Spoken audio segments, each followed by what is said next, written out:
This is Antonio Bachawa today, a pastry chef from America. He was born in 1975 in Rio Grande, Puerto Rico. When he was young, he spent his childhood in his family's bakery and folded into the pastry world like butter into a laminated dough. He went on to graduate from Johnson and Wales University in North Miami, spending his professional years fine-tuning crafts at the Ritz-Carlton in San Juan. Then in 2001, he moved to Miami Beach as a pastry chef at Tallulah. Soon, he was playing his technical and aesthetic talents on Italian delicacies at Davito South Beach and Scarpetta in New York City, eventually making his name as a pastry chef reckoned within both cities. Back in 2009, he was asked by Kiana Food Concepts to help open the W South Beach Hotel and Solaya.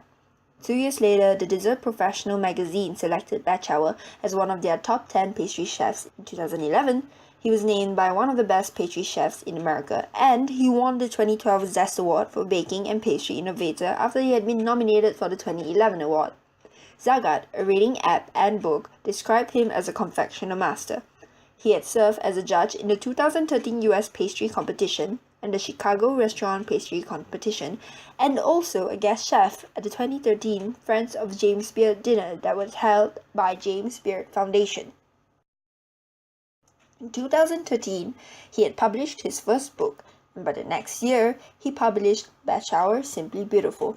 Antonio Bachawa then moved on to the ultra-glamorous Regis Ball Harbour Resort, where he accepted stages from all over the world and named himself one of the country's best pastry chefs. Antonio Bachawa is famous for his chocolates and the combination of ingredients that is used in preparation as well as for his display. He is known as the plating perfectionist. He intends to be different from other pastry chefs around the world, but what actually makes his dessert so special is the combination of other products. The way he combines and carves his dessert into shape are mind-blowing. He was widely regarded as a confection master of creating innovative dessert combinations and plating. At the age of 17, Antonio Bachawa was given a restaurant of his own. When he was young, he would see something and immediately think of how he could make it different. His way of doing desserts were and is still very unique to this day. Bachawa oversees 5 dessert plating stations and 12 employees.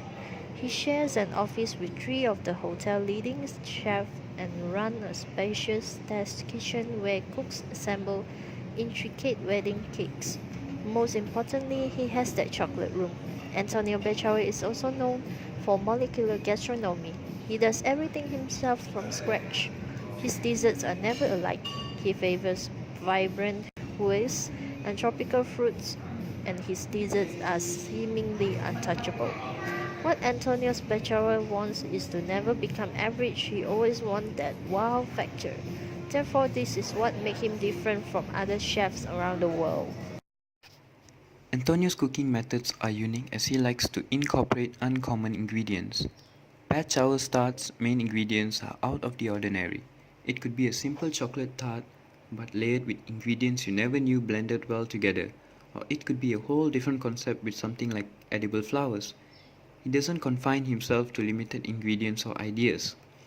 On the other hand, Bachawa uses molds to shape his mousse cakes, giving them unique shapes and a different concept of how cakes should look like.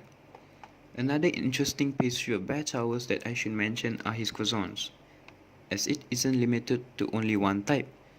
A Jindaje croissant has a chocolate filling in the center. He gives a special fold to his turban croissant, leaving it with a signature design as the croissant puffs up. Some of his croissants even have a special mix to it, such as the baklava and caprese turban croissant.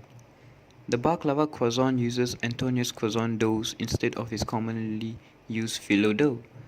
Baklava syrup is poured onto the croissant and sprinkled and chopped with nuts that are coated with ground cinnamon. On the other hand, the idea of the caprese turban croissant comes from the caprese salad and a turban croissant, therefore it has a signature turban croissant design and has the basic caprese salad ingredients incorporated in it.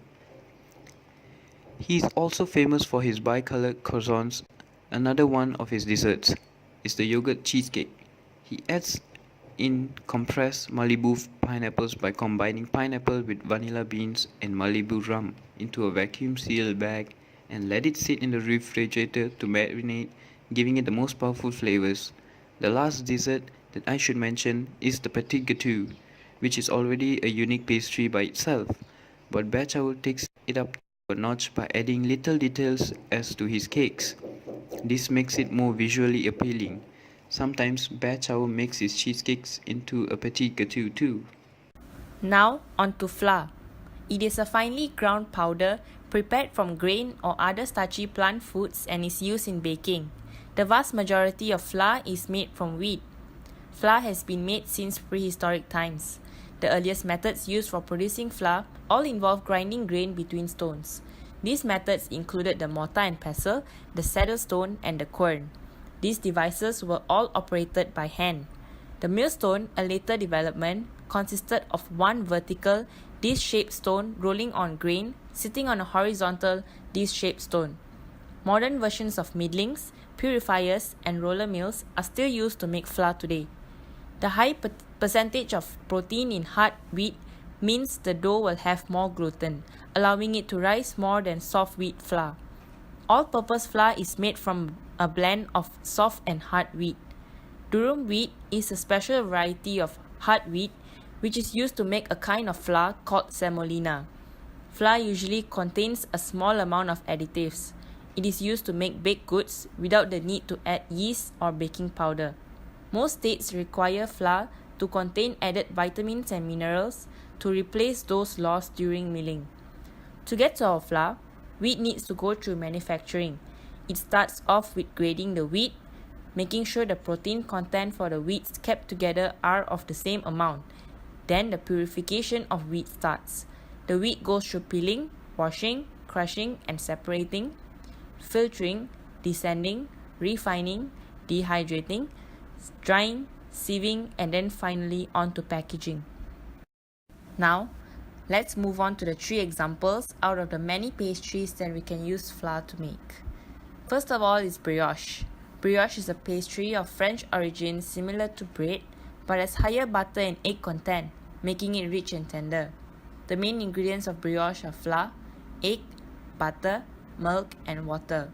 The most common and basic recipes have a flour to butter ratio of around 2:1. Chef Joel Robuchon describes it as light and slightly puffy, more or less fine, according to the proportion of butter and eggs. It has a dark, golden and flaky crust, frequently accentuated by an egg wash, which is then applied after the proofing process. The next example is choux pastry. It is a light pastry dough used to make profiteroles, croquembouches, eclairs, beignets, Saint Honoré cake, churros, and many other pastry products. It contains only butter, water, flour, and eggs. Choux pastry utilizes high moisture content to create steam during cooking to puff the pastry instead of using a raising agent. The pastry is used in many European and European-derived cuisines. And finally, croissant. Croissant is a pastry of Austrian origin. It is a laminated pastry where fat is repeatedly folded into the dough using a technique called lamination. Croissant is a buttery and flaky venouserie pastry named after its crescent shape. Croissants and other venouserie pastries are made of a layered yeast leavened dough. Croissants are a normal part of a continental breakfast served in France. That is all for our video. Thank you!